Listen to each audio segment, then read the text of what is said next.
Saya baru tahu proses hukum dugaan chat mesum antara Rizik Syihab dan Firza Husein masih bisa dilanjutkan. Ini berita baru buat saya, karena saya mengira kasus yang menghebohkan ini semula sudah dipetieskan. Yang saya ingat pada 2018, Polri mengeluarkan surat perintah penghentian penyidikan SP3 kasus Rizik dan Firza. Jadi saya mengira kasus ini sudah tidak akan bisa dikutak-atik lagi secara hukum. Kini saya baru tahu SP3 tersebut sudah dicabut kembali oleh Pengadilan Negeri Jakarta Selatan pada Desember 2020. Pencabutan SP3 itu dikeluarkan pengadilan untuk memenuhi permintaan pemohon atas nama Jeffrey Azhar. Dan kata lain, kalau polisi mau dan punya waktu, polisi bisa menyelidiki lagi kasus Rizik dan Firza ini untuk kalau perlu diajukan ke meja hijau. Soal pencabutan SP3 ini pun saya baru tahu gara-gara Kapolda Metro Jaya, Irjen Fadil Imran, diwawancara di kanal YouTube Deddy Corbuzier. Ketika disinggung soal kasus Firza, Irjen Fadil menyatakan bahwa kasus tersebut masih dalam penyidikan karena SP3-nya sudah dicabut kembali. Namun Irjen Fadil menyatakan tak bisa banyak berkomentar tentang hal itu karena dalam ranah penyidikan. Kapolda hanya mengatakan biarlah mekanisme hukum dugaan kasus Rizik Firza berlanjut secara normal. Kabar baru ini penting buat kita semua. Dugaan skandal Rizik dan Firza bukanlah kasus main-main. Bahkan bisa dikatakan terungkapnya dugaan skandal dua sejoli yang di mabuk asmara itu berpengaruh besar terhadap jalannya politik di Indonesia. Sekedar mencerahkan ingatan, balada Rizik Firza dimulai awal 2017. Ketika itu dari handphone Firza ditemukan begitu banyak chat mesum antara Firza dengan Rizik yang ketika itu masih digadang-gadang sebagai imam besar umat Islam Indonesia. Penemuan seri chat mesum itu sebenarnya berlangsung secara tidak sengaja. Gara-garanya, Firza sempat ditahan di akhir Januari saat ia diduga terlibat dalam rencana makar terkait dengan gelombang protes menjelang Pilgub DKI. Ketika polisi mempelajari percakapan Firza untuk mempelajari ada tidaknya indikasi keterlibatannya dalam rencana makar, yang justru ditemukan di HP itu adalah chat-chat yang luar biasa mesum. Publik kemudian mengetahui isi chat tersebut dari sebuah laman online baladacintarizik.com. Laman itu menyajikan beberapa chat yang antara lain berisi foto-foto telanjang perempuan yang kemudian diidentifikasi sebagai Firza. Firza melakukan pose tidak senonoh itu karena diminta oleh Rizik. Kalau isi chat itu sahih, Rizik memang terlihat luar biasa kotor pikirannya.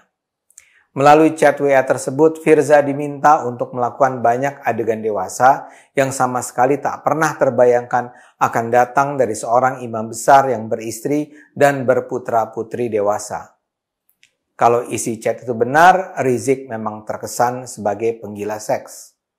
Saya sendiri sempat baca isi chat tersebut dan terus terang menjijikkan membayangkan Rizik bisa bicara sekotor itu.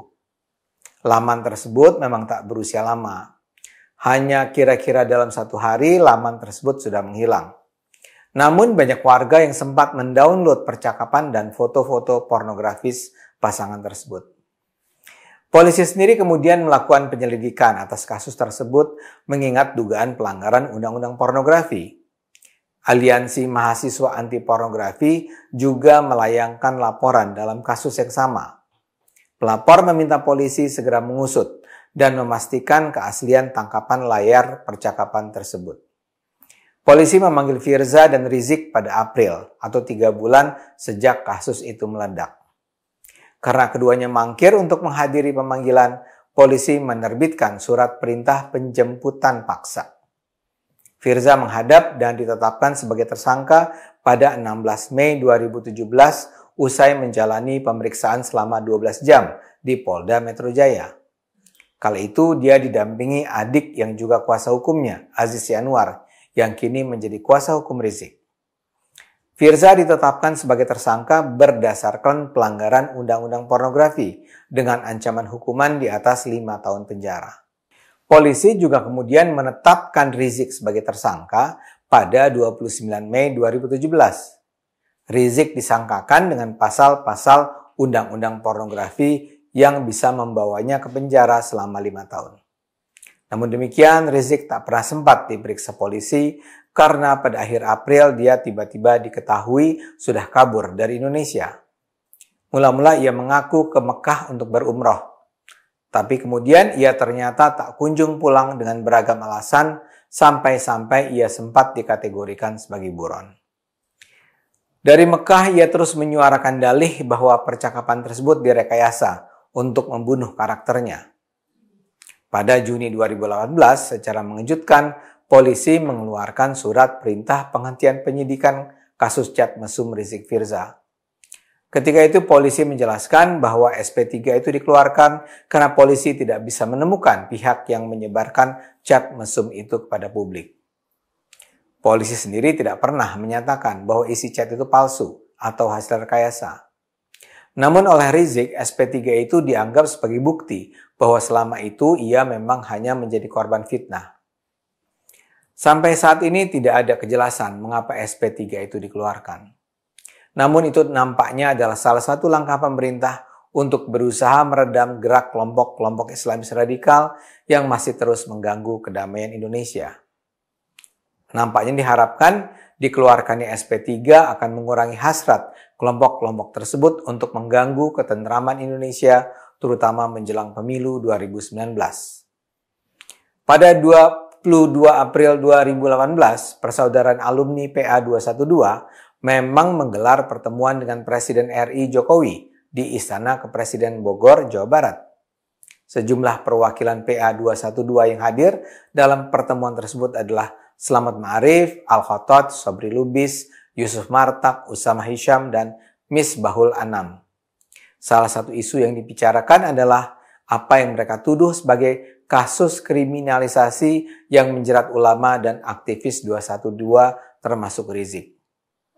Karena itu terasa wajar bila akhirnya Kapolri mengeluarkan SP3 dalam rangka menunjukkan itikat baik pemerintah pada kaum Islamis radikal.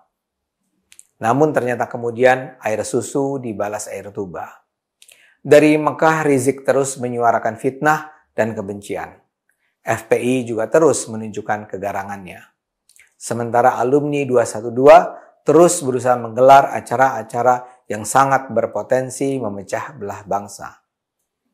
Kini pemerintah Jokowi kayaknya akhirnya memutuskan cukup sudah bahwa untuk menghadapi mereka, kaum kadrun bigot, memang tak ada jalan lain kecuali bersikap tegas dan keras.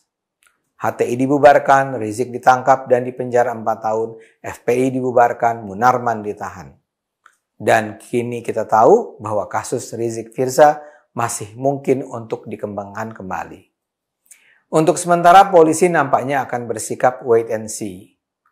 Polisi mungkin tidak akan melanjutkan kasus ini kalau tidak ada keperluan yang mendesak. Maklumlah, Rizik toh sudah harus mendekam di penjara sampai 2025. Jadi kenapa pula polisi harus memulai sesuatu yang mungkin sekali menimbulkan huru-hara kembali? Rakyat Indonesia tentu akan senang bila akhirnya bisa mengetahui betapa cabulnya orang yang mengaku-ngaku sebagai pemuka agama itu. Namun kita mungkin sebaiknya juga berempati dengan polisi bila mereka juga tak memanfaatkan kasus ini untuk memberi hantaman lebih jauh ke jantung Rizik. Pada akhirnya kedamaian dan persatuan harus menjadi pertimbangan utama. Yang penting sekarang polisi kembali memiliki kartu as untuk menghancurkan kaum Islamis radikal bila diperlukan. Mari terus gunakan akal sehat, karena hanya kalau kita gunakan akal sehat, Indonesia akan selamat.